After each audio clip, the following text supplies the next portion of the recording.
Right, so as you can see, I am in America. This is my first ever trip to America. Hard to believe, but that's the reality. I had never visited America before. So while in America, albeit 1 year too late, Amnesty International has finally concluded that Israel has been committing genocide in Gaza. Not that it needed an organization to tell us that what's been happening in Gaza since 8th of October 2023 is anything but genocide. At least these globally renowned human rights organizations are now making this fact official. As I speak, Israeli terrorists have once again burnt innocent Palestinian men, women, children, and babies alive. Yes, burning them alive. Just try and imagine what pain these innocent Palestinians may have gone through when Israeli savages would have burned them alive. And mind you, these victims in Khan Yunus of Israeli terrorism weren't the first to go through this hell. The collective silence by the West to this horrific Israeli terrorism has normalized such a barbaric action against Palestinians. First, listen to Agnes Kalamard, the head of Amnesty, on the new report. We looked at the statement made by officials at the highest level, those in the war cabinet. We looked at how soldiers interpreted those statements, those on the ground, and how they called as well for the dehumanization of Palestinians and for the obliteration of Gaza. We looked at the entire context as well, one of apartheid, dispossession, military occupation, and the only reasonable conclusion we could make is that Israel intended to commit genocide. So, how did the world react to the conclusion made by Amnesty? Utter silence. No tweet from war criminals Anthony Blinken, Keir Starmer, David Lammy, Matthew Miller, John Kirby, and the list goes on. How did the media cover the extraordinary development?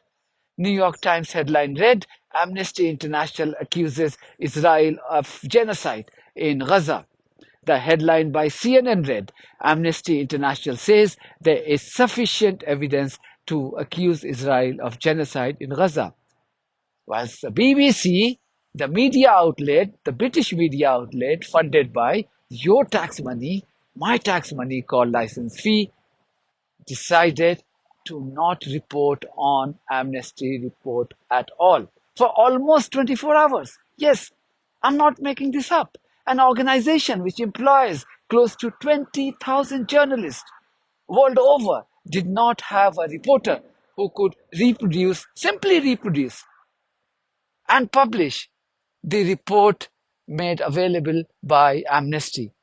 As expected, once respected, this disgraceful organization faced condemnation on social media for its shameful behavior, as users went berserk in their criticism for the BBC. I too tweeted, asking the press department of the BBC for an official explanation on this serious lapse in journalism.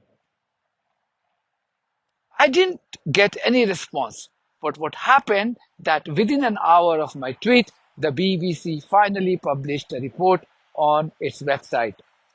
Meanwhile, reacting to public criticism, the BBC did cover the story on its TV and radio platforms.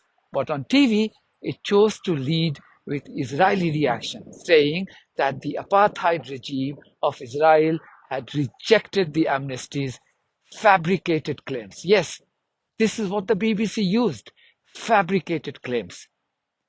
BBC's Yolande Knell made desperate attempts to explain how genocide could not be associated with Israel, as Jews were the victims of genocide in Nazi Germany. I mean, this is all sort of still something that is extremely sensitive, of course, in Israel, that the use of the word genocide in particular, that goes back to the definition that is laid out in the UN's 1948 Genocide Convention that was enacted in the wake of the mass murder of Jews in the Nazi Holocaust.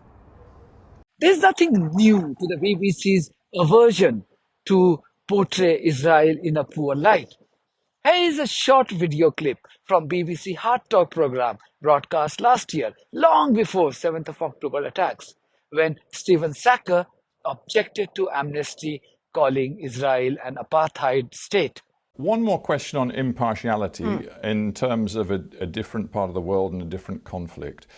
Is it representative of your impartiality to consistently call Israel an apartheid state? It's representative of the fact. You know, apartheid is, of course, blatant, out-and-out systemic racism. So you're, in essence, saying Israel is a racist state. Yes. The state of Israel is practicing a crime against humanity of apartheid against the Palestinian people. We have investigated those violations for 4 years.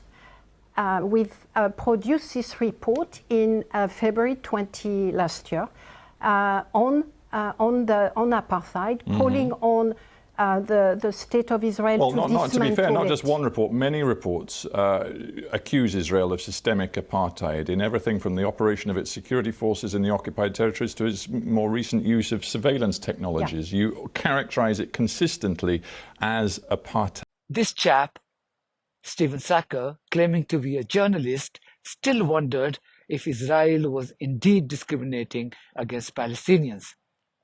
America's outgoing Zionist Secretary of State, Anthony Blinken, was making more desperate attempts to shield Israel from criticism during a press conference in Brussels yesterday. I think fundamentally, both parties, that is to say Israel and Hezbollah through the Lebanese government, wanted and continue to want the ceasefire.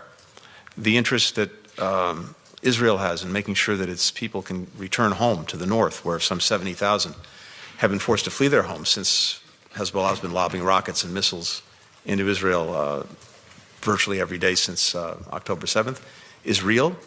The ceasefire and making sure that that's sustained is the best way to do that.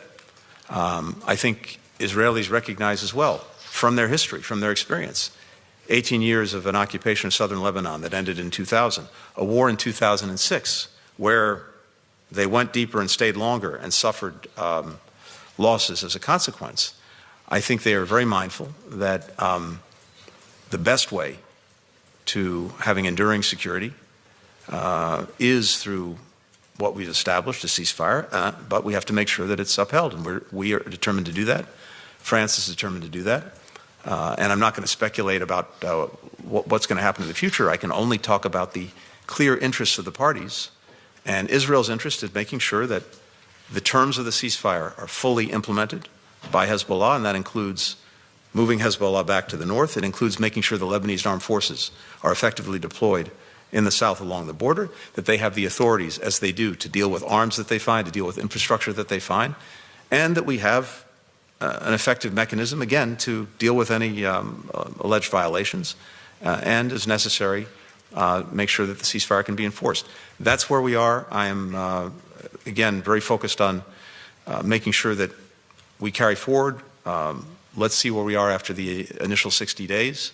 But mostly what we want to see is people being able to return to their homes, and that's both in northern Israel and in southern Lebanon. So you don't consider that there's been any violations so far? Again, that's the entire purpose of the mechanism we've set up and that's being used, which is to say we get reports of violations, we look at them, we engage the parties, and that's exactly what we've done. There are reports that some in the press that you have told the Israelis that they are in violation of the ceasefire. Yeah, well, I'm not going to respond to or get into any private diplomatic conversations that we've had. All I can tell you is the mechanism that we established with France to make sure that the ceasefire is effectively monitored and implemented is working, and we want to make sure it continues to work. Just replace Israel with any other country and see if the reactions from the world leaders and compromised media would have been the same. That country would have been wiped out from the world's map. Remember what the US and its allies did in Iraq on the pretext of weapons of mass destruction. They destroyed a developed country called Iraq and slaughtered more than 1 million innocent civilians, even though there was no WMD. They dropped hundreds of billions of dollars worth bombs in Afghanistan, killing hundreds of thousands of innocent civilians for no fault of theirs. These barbaric savages created the bogey of women empowerment in Afghanistan to justify their murderous campaign. They caused unspeakable destruction in Libya, making the country unlivable. They created lack of democracy narrative to legitimize their savagery there. However, the same West has been silent when the settler colony of Israel, built on stolen land, which is actually indulging in all these crimes and more. If this is not hypocrisy, then I don't know what is. That's it from me. Thank you very much for your support of this platform and journalism on buymeacoffee.com and Patreon. If you do think that our journalism is worth supporting, then you too should consider becoming part of it. In the meantime, if you haven't subscribed to my channel, please do so, because that's one of the many ways you can support independent journalism. God bless you all.